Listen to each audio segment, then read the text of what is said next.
नमस्कार, भारतीस मराठी तडकामध्ये आपले खूप खूप मनापासून स्वागत आहे। आज आपण बनवतोय स्पेशल अशी बटाटा भजी। खूप टेस्टी आणि कुरकुरीत होते। एक मोठ्या आकाराचा बटाटा घेतलाय, असा कापून घेतलाय छान आणि 2 ते 3 पाण्याने स्वच्छ धुवून घेतलाय आणि थोडं मीठ टाकून घेतलंय, मिठाच्या पाण्यात ठेवलेला आहे। आता आपण हा बटाटा बाजूला ठेवून घेऊया। पीठ दाखवते मी तुम्हाला। मी या चमच्याने मी जवळजवळ 2 ते 3 चमचे मी हे बेसन पीठ घेतलेलं आहे। 1 चमचा मी मैदा घेतलेला आहे आणि 1 चमचा मी तांदळाचं पीठ घेतलेलं आहे।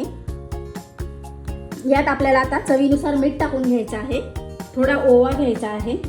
ओवा आपल्याला छान असा क्रश करून घ्यायचा आहे हातावरच। कोथिंबीर टाकून घ्यायची आहे। चिली फ्लेक्स टाकून घ्यायचा आहे। चिली फ्लेक्स टाकल्याने खूप छान अशी टेस्टी भजी होते। तुम्ही ही भजी एकदा नक्की करून बघा। आता आपल्याला थोडं पाणी टाकून छान पीठ मळून घ्यायचं आहे। आता थोडंसं पाणी घालते मी। थोडं पाणी घालून आपल्याला पीठ मळून घ्यायचं आहे। थोडासा सोडा घालायचा आहे, पण मी आता सोडा घातलेला नाहीये। आपण घालू शकता किंवा नाही घातला तरी चालेल। हे बघा, छान असं मिक्स करून घ्यायचं आहे। छान असं फेटून घ्यायचं आहे हे पीठ। पीठ आपण चांगलं छान असं मळून घेतलेलं आहे। आता आपण फेटून घेऊया छान असं, भरपूर असं 2 ते 3 मिनिटांसाठी छान फेटून घ्यायचं आहे पीठ। पीठ चांगलं फेटून घेतलेलं आहे। 1 चिमूटभर सोडा घालते आणि परत छान असं मिक्स करून घेते। आता आपल्याला लगेचच भजी करायला घ्यायची आहे। गॅसवरती मी कढई ठेवलेली आहे, तेल तापायला ठेवलेलं आहे। तेल आपलं तापत आलेलं आहे। आता आपण हे बघा, बटाट्याची भजी आपण छान अशी ही बटाटा पूर्ण आपण टाकून घेतलेला आहे आणि टाकून घ्यायची आहे आता ही भजी।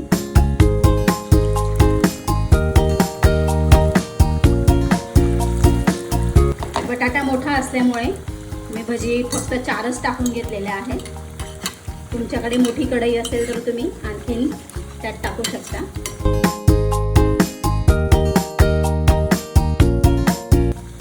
भजी छान अशी झालेली क्रिस्पी आपण काढून घेऊया। छान अशी फुगली बघा तुम्ही, टम्म फुगलेली आहे भजी छान।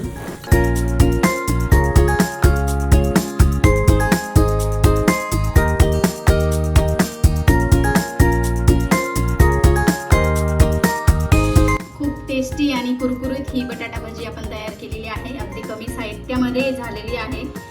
तुम्ही ही रेसिपी एकदा नक्की बनवा आणि माझी रेसिपी तुम्हाला कशी वाटली कमेंट करून सांगायला विसरू नका। रेसिपी आवडली असेल तर लाईक करा, शेअर करा आणि सबस्क्राईब करायला विसरू नका। धन्यवाद।